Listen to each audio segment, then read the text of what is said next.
Hello students. तो हमारे JEE advance के पीवाईक्यू की सॉल्यूशन की सीरीज में आज हम एक क्वेश्चन लाए जो कि जेई एडवांस 2021 से है। और अगर आपको मेरे सॉल्यूशन अच्छे लग रहे हैं तो please subscribe the channel and hit the like button. A thermally insulating cylinder has a thermally insulating and frictionless movable partition in the middle as shown in figure below. On each side of the partition there is 1 mole of an ideal gas with specific heat at constant volume CV equal to 2R. Here R is gas constant. Initially each side has volume V0 and temperature T0. The left side has an electric heater which is turned on at very low power to transfer heat Q to the gas on left side. As a result, the partition moves slowly towards the right, reducing the right side volume to V0 by 2. Consequently, the gas temperature on left and the right side becomes TL and TR respectively. Ignore the changes in temperature of the cylinder, heater and partition. We have to find the value of TR by T0 and value of Q by RT0. तो जो question है इसमें जो main चीज़ है मैं एक बार summarise कर देता हूँ। या मेन कॉन्सेप्ट है। पहली बात तो यहाँ आइडियल गैस दे रखी है, so we can use P V equal to N R T on both side. N की वैल्यू 1 है ईच साइड के लिए। सेकेंड चीज़ जो यहाँ पे है, क्योंकि अपन ने जब हीट ट्रांसफ़र की है और ये पार्टीशन मूव किया है, इवेंचुअली लास्ट में ये पार्टीशन रुक गया है, इसका मतलब लेफ्ट हैंड साइड और राइट हैंड साइड में pressure, final pressure is same.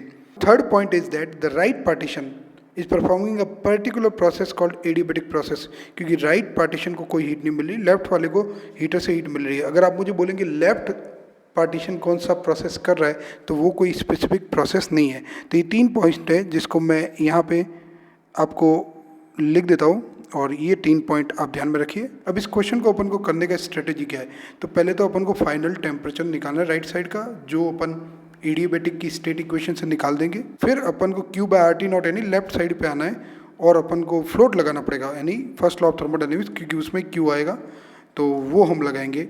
यहाँ मेन प्रॉब्लम जो है वो लेफ्ट हैंड साइड में अपन को फाइनल टेम्परेचर नहीं पता, तो लेफ्ट हैंड साइड की इंटरनल एनर्जी कैसे निकालेंगे और वर्क कैसे निकालेंगे।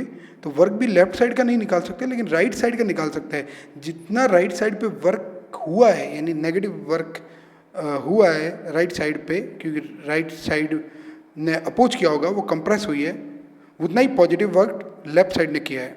करेक्ट है भाई। तो ये कॉन्सेप्ट के साथ हम आगे बढ़ेंगे, देखते हैं। तो यहाँ मैंने कुछ डायग्राम बना रखे हैं, तो आप देख लीजिए। जो राइट साइड का पार्टीशन है उसको कोई हीट नहीं मिल रही है, तो उसका इनिशियल टेम्परेचर T0 था, वॉल्यूम V0 था, फिर वो वॉल्यूम घट के V0 बाई 2 हो गया। The final temperature is TR। तो ऐसे में अपन जो ये राइट साइड का पार्ट है, तो राइट साइड के लिए क्या लिख सकते हैं अपन, PV gamma is equal to constant. लेकिन यहाँ तो हमको टेम्परेचर की बात करनी है, तो अगर यहाँ PV को nRT पुट करके इसको थोड़ा मॉडिफाई करें जो कि आपको पता होगा, तो T इंटू वी की power gamma -1 is a constant. अब गामा की वैल्यू कितनी है, तो गामा होता है CP by CV। Ideal gas के लिए CP होता है CV प्लस R, तो CV दे रखा है 2R, तो 2R plus R upon 2R which is 3/2। तो ये हमारे पास गामा की वैल्यू आ गई। अब हम लिखते हैं इनिशियली टेम्परेचर वो T0, the volume was V0 की power 3/2 -1 that is 1/2। Finally temperature is TR and volume is V0 by 2 raise to 1/2 हो जाएगा, क्योंकि गामा -1 का वैल्यू है।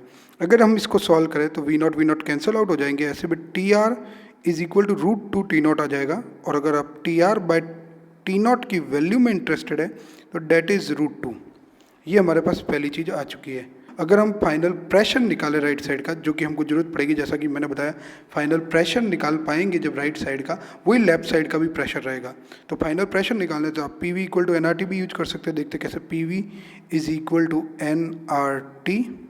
तो initially P0 V0 is equal to RT0, क्योंकि n की वैल्यू 1 है, और फाइनली प्रेशर हमको नहीं पता है राइट साइड में, तो PR V0 की वैल्यू V0 बाई 2 हो चुकी है, R और T0 की वैल्यू हमारे पास TR हो चुकी है, और TR की वैल्यू √2 T0 है। अब अगर हम दोनों को डिवाइड कराएं तो हमारे पास वैल्यू जो आती है वो आती है P0 बाई PR, और 2 ऊपर चला जाएगा, is equal to T0 by TR की वैल्यू मैं पुट कर सकता हूँ √2 T0। और अगर हम इसको सॉल्व करें तो हमारे पास PR की वैल्यू आ जाएगी, pressure on right side equal to 2 √2 pressure initial.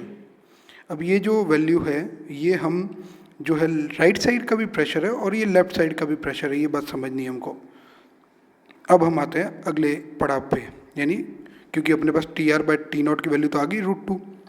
अब हमको देखना है कि लेफ्ट साइड पे Q by R T not की वैल्यू क्या होगी। तो लेफ्ट साइड पे हम आते हैं, तो लेफ्ट साइड पे अपन फर्स्ट लॉ ऑफ थर्मोडायनेमिक्स लगाएंगे क्योंकि अपन को Q by R T not की वैल्यू निकालनी है।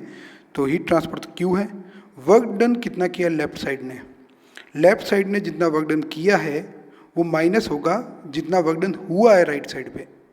तो राइट साइड पे कितना वर्क डन हुआ है तो उसका अपने पास फॉर्मूला है NR, क्योंकि एडियाबैटिक प्रोसेस है, γ-1 T initial minus T final. इसको हमको सॉल्व करना है, हमारे पास आंसर आ जाएगा। n की वैल्यू 1 है ही है, γ-1 1/2 है, तो हमारे पास आ जाएगा R/1/2। T इनिशियल हमारा हो गया T0 और T फाइनल जो हो गया हमारे पास लेफ्ट राइट हैंड साइड में वो हमने निकाल दिया है √2 T0। तो हमारे पास आ जाएगा इसको सॉल्व करने पे 2R √2 - 1 T0, ये हमारे पास वर्क डन का वैल्यू हो गया। अब बच गया चेंज इन इंटरनल एनर्जी। तो चेंज इन इंटरनल एनर्जी अगर अपन को निकालना है किसका, लेफ्ट साइड का, तो सिंपल सी बात है, चेंज इन इंटरनल एनर्जी का फॉर्मूला है NCV डेल्टा T, और n की वैल्यू 1 है, CV की वैल्यू 2R है, डेल्टा T वो हो जाएगा लेफ्ट साइड का final temperature minus initial temperature. अब लेफ्ट साइड का फाइनल टेम्परेचर हमको नहीं पता है, तो इसके लिए अपन क्या करते हैं, लेफ्ट साइड में वही आइडियल गैस इक्वेशन लगा देते हैं। तो लेफ्ट साइड में अपन आइडियल गैस अगर इक्वेशन लगाएंगे तो P0 V0 equal to RT0, n की वैल्यू 1 है, और फिर PR, क्योंकि P left is equal to PR है तो हम PR लिख सकते हैं, V0 प्लस V0/2 3V0/2। समझ में आ गया ना कि इसका वॉल्यूम जो है V0/2 इंक्रीज हो गया है, तो वॉल्यूम कितना हो गया 3V0/2 इक्वल टू R, और टेम्परेचर जो है वो अपन को निकालना है, वो T लेफ्ट, दोनों को डिवाइड करवा देते हैं यहाँ पे। अगर हम PR की वैल्यू पुट करें तो PR की वैल्यू है 2√2 P0 इंटू 3V0 अपॉन 2, 2 से 2 कैंसिल हो जाएगा RTL।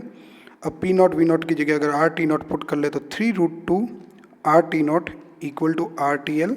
ये कहाँ से आया, हमने ये जो वैल्यू है इसमें पुट की है P0 इंटू V0 की जगह, तो हमारे पास T लेफ्ट साइड का फाइनल टेम्परेचर आ जाएगा 3√2 T0, और ये वैल्यू हम लगा के इंटरनल एनर्जी का चेंज निकाल सकते हैं, date is 2R 3√2 T0 minus T0। तो ये हमारे पास आ गया। अब फर्स्ट लॉ ऑफ थर्मोडायनेमिक्स लगा के क्वेश्चन को एंड करते हैं। Q is equal to delta U, that is 2R 3√2 - 1 T0 plus work done, तो लेफ्ट साइड में वर्क डन 2R √2 - 1 T0। अब इसको अपन सॉल्व करते हैं, RT0 को लेफ्ट साइड में डाल देते हैं, तो RT0 को लेफ्ट साइड में डाल दिया, हमारे बच गया है यहाँ पे एक तो 2, और फिर हमारे पास अगर 3√2 - 1 और प्लस √2 - 1, जिसको अगर हम लिखे 4√2 - 2 और 2 कॉमन ले तो 4 2√2 - 1 will be the required answer of Q by RT0. Thank you. If you have any doubt, write it in the comments.